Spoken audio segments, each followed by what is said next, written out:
Soft skills. Team 3, whenever you're ready. All right, we're ready to go. So, Okay, cool. good evening, everybody. We appreciate your time and attention. But we just want to start off with a simple question. Why are we all here tonight?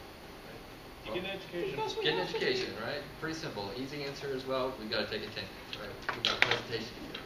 But in the big picture, we're really here to get an education and hopefully learn some useful information that will be beneficial and applicable to our careers in the future. So with that in mind, I've got some good news. My team here and I have created a presentation with some useful information that we think each and every one of you will be able to employ in your future careers. So with that in mind, we'll go ahead and get started here. And I will say, we have an enhancement element here that we did leave out that will be in our final version to really hammer home how important and useful our tips will be. So we'll go to our first point that Mr. Justin will present for us.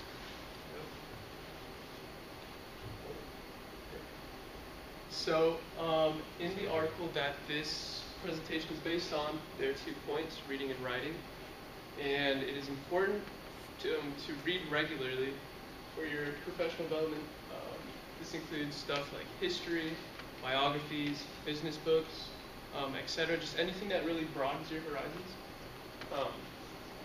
Reading is important because it can improve memory, empathy, and analytical thinking, along with social skills. Just all kinds of things that can be used to connect with others in the workplace and build a professional network. It can also help when trying to connect with an audience because you're more, what's the word I'm looking for here, open-minded when talking to people. And the second point is writing regularly. It is important to write regularly, or it can be helpful to help master the content that you are learning, both now as an undergrad and also in your career path. It can improve critical thinking, and it can enhance communication with audiences, same as reading. Requesting feedback is also a very important part of maximizing your development, as it's one of the only unbiased ways to really figure out what you're doing right or what you're doing wrong in the workforce. And so over time, requesting feedback from your coworkers, board, or even in an interview can really help you make better decisions to increase your performance, recognize certain flaws and strengths, and really pinpoint exactly what that is. That way, not only can you have a better relationship with your coworkers, but you can advance yourself professionally. And of course, to continue advancing and keep learning. So before we're talking about honing a learning mindset, so let's imagine you guys are employer, and then we are here as potential advocates. So how many of you will pick one of us? Like one will be really adaptable, really take a risk in their job, and one with really overconfident with the knowledge and then ignore everything else. So how many of you will choose the first one, the first person? And then the second person? Oh, it's kind of, we're saying a little bit odd, but 70% will choosing the first person because that the person will perform well. They always be ready with a new thing. You know what? We are in the new trending with the technology, adapt with the ability to adapt with the technology, and then the fast pace will be the first skill you need to get. And then the second thing is learning, honing the learning mindset will help you overcome the fear and establish the comfortable zone. Why? Because when we stand, all of us will be graduate and then apply for a job, right?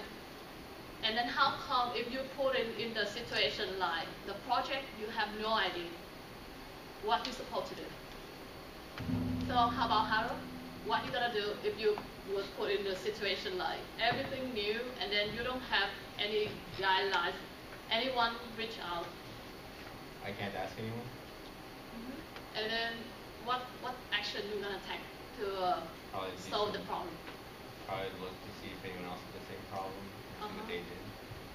So do you think you're gonna prepare yourself a little bit by Google search or doing some research? Yeah. Yeah, definitely. That is the learning mindset. And then the last thing, when you keep your mind growing, you will learn from the mistake. We are human beings, right? We cannot avoid a mistake. So keep in mind, we can learn from mistake and we can make a mistake. So the next thing is I am going to talk about. So, who here has attended a training program or a professional development program? Everyone should raise their hand because if you didn't turn in. So, doing so, will allow you to gain critical thinking skills, will allow you to find valuable networking opportunities within your field or outside of your field, and you can develop new and existing professional skills. Recently, I went to Toastmasters, and it was a lot different than I thought it would ever be. Got there, they talked people from all different walks of life, whether it was a dentist, a lawyer, someone in finance, someone in accounting, someone who worked with adoption agencies. They all told their stories. They were all called on to give brief, impromptu speeches and get out of their comfort zone, increase their critical thinking. They're getting feedback by everyone in the crowd, and just a great experience. So I met some people there. They contacted me via email. There's a guy in sales who I'm talking to right now. Maybe I'll get a job at it, or maybe I'll just add on my LinkedIn network. Overall, it was just a great experience. Lastly, finding a mentor is another great tip for maximizing your professional development. It can be one of the harder tips that we've included, just because it's not something you're doing yourself, but you're obviously having to work with another person and develop a close working relationship with them, but it can be one of the most rewarding. When working with a mentor, they contribute meaningful experience, and with their input, it's highly tailored to you specifically in your particular situation. So this helps keep you informed on what options are available to you and what decisions might be more beneficial or less beneficial than others. Also, when working with a mentor, they provide an unbiased and informed perspective.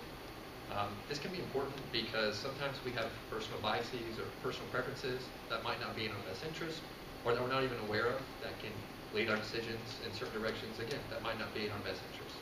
So a mentor can help make sure we're making the best decisions. Also, when working with a mentor, they can provide an extension of your professional network. Obviously, a mentor is going to be a more experienced person, but they are an individual. They have their own relationships and their own connections. And since they're more experienced, some of these connections might be with managers or senior members, maybe hiring managers. So this could present potential employment opportunities for you if you are able to establish those connections through your mentor. So at this point, I also have a personal experience that I'm going to share in our final presentation that will really reinforce the importance and the value of having a mentor. But again, I'll save that for our final presentation. And just to summarize what we've gone over, reading regularly, writing regularly, requesting feedback, honing a learning mindset, attending training programs, and finding a mentor. All key points, something that will help you continue your professional development throughout your career. Thank you very much for your time. Does anyone have any questions? Okay, thank you.